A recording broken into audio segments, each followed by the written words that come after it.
So you're welcome to my channel once again. This is Emerald Signature. In case you're just seeing this channel for the first time, make sure you go now go and click the subscribe button. Then do not forget to click the bell icon close to the subscribe button so that you get notified anytime I post video. Today we're going to be making a mermaid skirt with just a little godet at the back. It's godet, spelled G-O-D-E-T, godet, but spelled godet. First and foremost, here's my fabric, my ruler, my scissors, my tape, and my chalk. That's what I'll be needing for this curtain. Then of course my lining. We're just going to be marking this top part as my starting line. This is my start line, so all my measurement starts from here. Here I have about 15 inches on fold. Then for the back, I have about 5¼ inch for the back. That's extra for the back for the godet allowance. But we'll get to that one later. So for here, I'm going to be marking my waist circumference, which is 28. 28 divided by 4 is 7 inches. So I'll just mark 7 here. So I'll go ahead and mark my hip point. My knee length, I'll just go up by 2 inches from my knee. My knee is supposed to be 21, but I'll go up by 2 inches and mark 19 inches. Then for the full length of the front is 40 inches.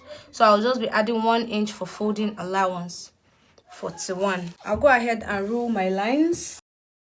Alright, remember I've imputed my waist circumference, my hip circumference. I'm working with a hip of 38 inches. 38 divided by 4 is 9.5. So I'll just be imputing that here. 9½ here. Then for the knee line, I'll be taking out 1 inch from my hip measurement. So that will be give me 8½ just depends on how thin you want this your knee point to be, how you want it to go in. You can decide to take out 1/2 inch, but I want it to go in very well, so I'll take out 1 inch. That's this. Then at this point I think I'll just be extending it to the full capacity, to the 15 inches I folded. Yes, you can see the hip shape. Now I'm going to be adding 1½ inch on all sides. 1½ 1½ 1½ I'll connect these lines.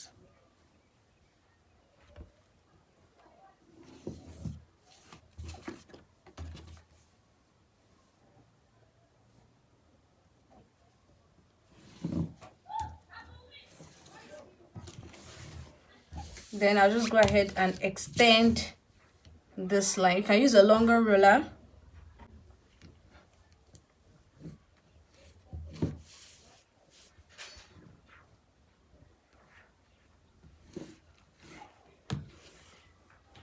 So I'll just come up by 1 inch and blend it in to avoid this sharp edge.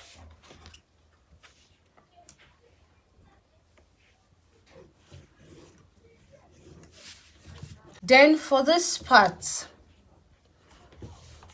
I'm just going to be extending the back because it should be a little longer. If you have an extra fabric, you can decide to add. You can make it as long as you want it to be if you want it flowing.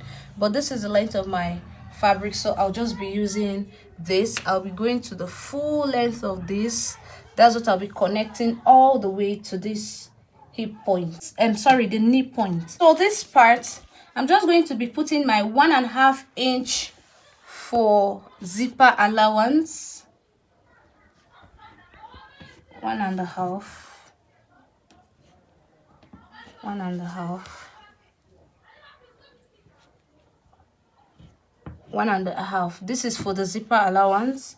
Then at the hip area, I'll be adding 1/2 inch extra just to give space for the butt to stay in. I came out by 1/2 inch in the butt area, I'll be coming in by 1/2 inch at the under butt. I'll just mark the middle between the knee and the hip area, and I'll come in by 1/2 inch here. Then I'll just blend this in.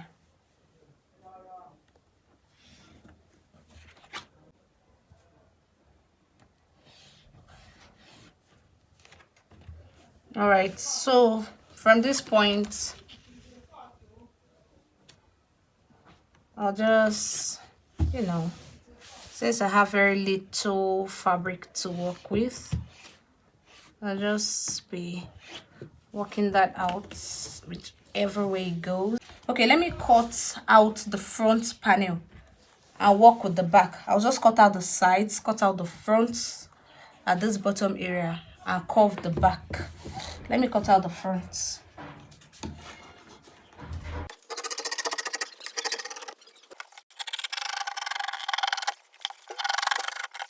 Now I'm just going to be picking out the front part and cutting it from here.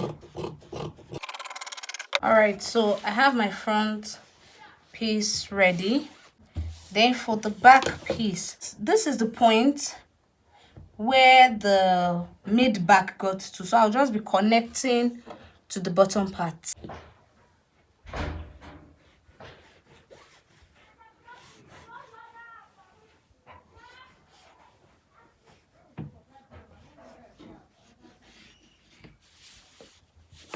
So that's for the back.